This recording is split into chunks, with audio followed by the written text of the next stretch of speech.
Tiga. Bismillahirrahmanirrahim. Assalamualaikum warahmatullahi wabarakatuh. Alhamdulillahirrahmanirrahim. Segala puji bagi Allah yang telah memberikan kita kesempatan untuk mempresentasikan hasil diskusi kita. Tidak lupa salawat dan salam juga kita hanturkan pada junjungan kita Nabi Agung Nabi Muhammad SAW. Kami dari kelompok 1 akan mempresentasikan hasil diskusi kami dengan tema metode tanya jawab dalam program. Adapun anggota kelompok kami ialah yang pertama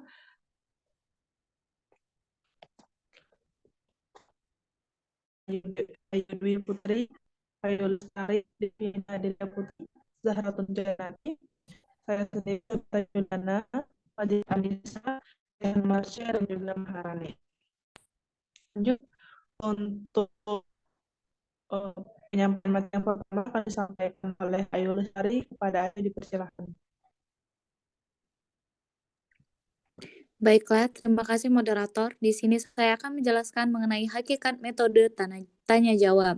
Menurut Sudirman dalam Darmadi tahun 2017 mengatakan bahwa metode tanya jawab adalah cara penyajian pembelajaran dalam bentuk pertanyaan yang harus dijawab, terutama dari guru kepada anak, tetapi dapat pula dari anak kepada guru.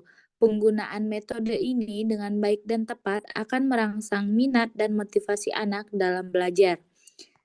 Baiklah, selanjutnya akan dilanjutkan oleh rekan saya.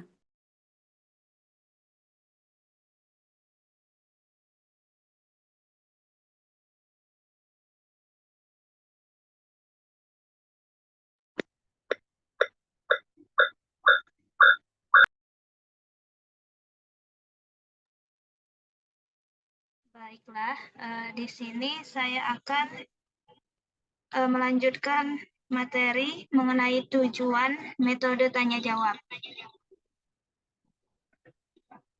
Jadi, menurut Akbar, tahun 2020, tujuan yang akan dicapai dari metode tanya jawab yaitu yang pertama, untuk mengetahui sejauh mana materi pelajaran yang sudah dikuasai oleh anak. Selanjutnya yaitu untuk merangsang berpikir anak.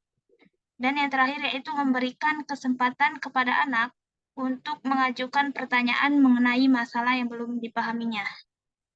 Kemudian menurut Habibur Rahman, tahun 2020, tujuan metode tanya jawab yaitu yang pertama yaitu melatih keberanian anak untuk mengajukan idenya.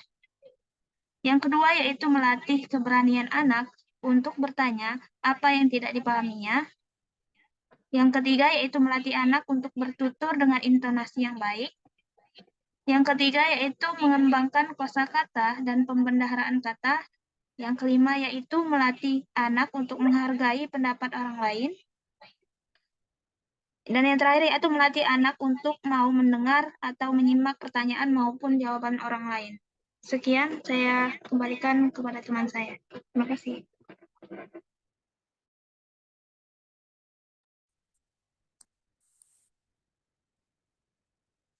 Baiklah, saya akan melanjutkan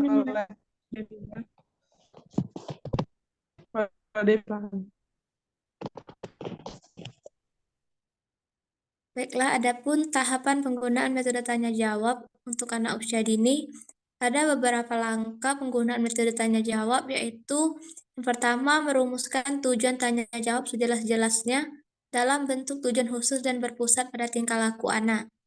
Yang kedua, mencari alasan pemilihan metode tanya jawab. Yang ketiga, menetapkan kemungkinan pertanyaan yang akan dikemukakan. Yang keempat, menetapkan kemungkinan jawaban untuk menjaga agar tidak menyimpang dari pokok persoalan. Yang kelima, menyediakan kesempatan bertanya bagi anak. Yang keenam, yaitu menyimpulkan materi jawaban yang relevan dengan tujuan pembelajaran. Adapun menurut Kliat tahun 1992, dalam strategi pembelajaran TK ada beberapa langkah pelaksanaannya, yaitu yang pertama, ajukan satu buah pertanyaan pada satu waktu. Yang kedua, berikan waktu yang cukup bagi anak-anak untuk menjawab pertanyaan yang diajukan. Yang ketiga, ajukan pertanyaan kepada seluruh anak dan tidak hanya individual. Yang keempat yaitu dengarkan secara cermat jawaban yang diberikan anak. Yang kelima, jika jawaban yang diberikan anak ternyata salah atau kurang tepat, tindakan lanjut dengan mengatakan sesuatu yang dapat menyenangkan bagi anak. Yang keenam yaitu jika ada jawaban dari anak yang salah, maka hargai dan berikan anak jawaban yang benar, kemudian jelaskan jawaban yang benar. Baiklah, terima kasih. Saya kembalikan ke moderator.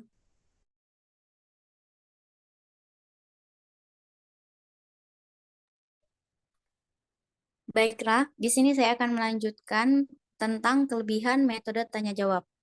Di sini dijelaskan bahwa menurut Akbar 2020, keunggulan metode tanya jawab terdiri dari yang pertama, pertanyaan menarik dapat menarik dan memusatkan perhatian anak, meskipun anak sedang ribut dan juga mengantuk. Kemudian yang kedua, mengembangkan keberanian dan keterampilan anak dalam menjawab dan mengemukakan pendapat.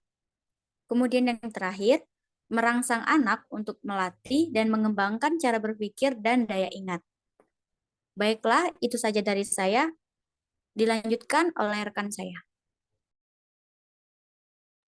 Oke, saya akan melanjutkan pembacaan materi tentang kelemahan dari metode tanya jawab, yaitu yang pertama, anak akan merasa takut apalagi bila tidak dapat mendorong anak menjadi berani dengan menciptakan suasana tidak tegang melainkan akrab.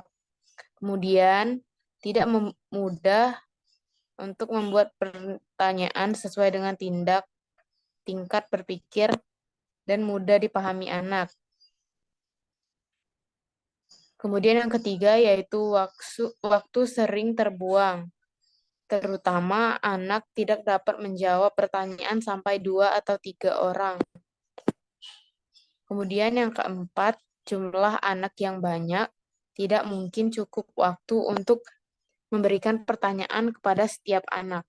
Baiklah, selanjutnya akan dibacakan oleh teman saya.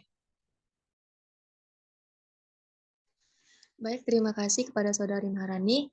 Selanjutnya yaitu mengenai persiapan sebelum menerapkan metode tanya jawab dalam mengembangkan perilaku dan kemampuan dasar anak usia dini. Tindakan guru dalam menggunakan metode tanya jawab harus dipersiapkan secermat mungkin dalam bentuk rencana pengajaran yang detail dengan langkah-langkah sebagai berikut. Yang pertama, itu menyebutkan alasan penggunaan metode tanya jawab. Yang kedua, mempersiapkan pertanyaan-pertanyaan yang sesuai dengan tujuan pembelajaran khusus. Yang ketiga, menyimpulkan jawaban siswa sesuai dengan tujuan pembelajaran khusus. Yang keempat, memberi kesempatan kepada siswa untuk bertanya pada hal-hal yang belum dipahami. Yang kelima, memberi pertanyaan atau kesempatan kepada siswa untuk bertanya pada hal-hal yang sifatnya pengembangan atau pengayaan. Yang keenam, memberi kesempatan pada siswa untuk menjawab pertanyaan yang relevan dan sifatnya pengembangan atau pengayaan. Yang ketujuh, menyimpulkan materi jawaban yang relevan dengan tujuan pembelajaran khusus.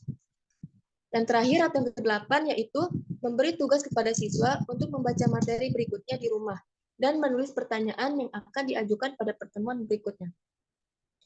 Selanjutnya, hal-hal yang perlu diperhatikan dalam memberikan tanya jawab adalah seorang guru dalam memberikan tanya jawab harus memperhatikan hal-hal sebagai berikut. Yang pertama itu ciri pertanyaan yang baik dan yang baik. Yang kedua, teknik mengajukan pertanyaan. Yang ketiga, sikap guru terhadap jawaban siswa. Dan yang keempat, sikap guru terhadap pertanyaan siswa. Baiklah, selanjutnya akan dilanjutkan oleh teman saya.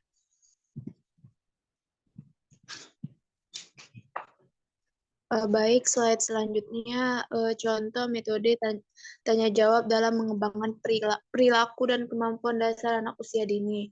Pengembangan perilaku dan kemampuan dasar melalui tanya jawab dengan tema alam semesta.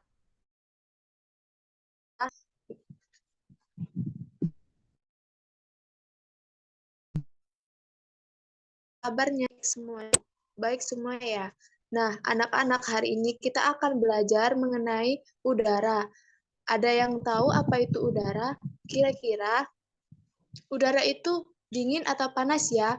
Kira-kira kapan ya kita bisa melihat udara? Nah, anak-anak, itu tadi pengetahuan seputar udara. Ternyata ada begitu banyak sekali pengetahuan yang bisa kita dapat dari udara ini. Ini ya, yang paling penting kita harus banyak bersyukur karena udara yang begitu berharga ini dapat kita hirup secara gratis tanpa bayar.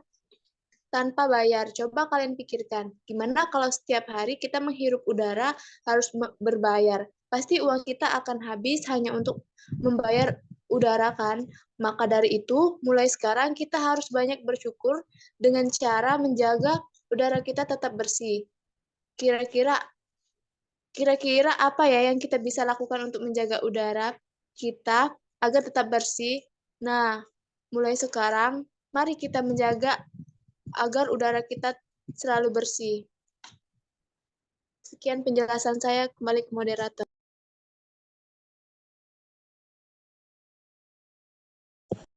Baik, terima kasih kepada Jana. Izinkan saya untuk menyampaikan kesimpulan dari materi ini. Jadi dapat disimpulkan, metode bercakap-cakap merupakan interaksi yang dilakukan antara guru dengan anak didik, atau antara anak dengan anak, bersifat menyenangkan dan berupa dialog yang apa adanya. Yang mana dalam metode bercakap-cakap ini, anak akan belajar bagaimana bahasa yang digunakan untuk menyampaikan pesan atau pendapat. Selain itu, anak akan mencoba mengembangkan percakapan, maka anak akan terlibat dengan aktif, baik dalam bercakap-cakap, menyimak, maupun berpikir, serta metode bercakap-cakap ini juga memiliki tujuan, yaitu mengembangkan keterampilan anak dalam menyampaikan keinginan, kebutuhan emosional, dan keinginan pada lain yang ada di sekitarnya. Baik, mungkin itu saja kesimpulan dari materi kami. Jika ada tanya-jawab, maka akan disampaikan pada ruang e-learning. Jika ada salah kata, kami mohon maaf. Pada Allah saya mohon ampun. Kami akhiri. Wassalamualaikum warahmatullahi wabarakatuh. Waalaikumsalam warahmatullahi wabarakatuh.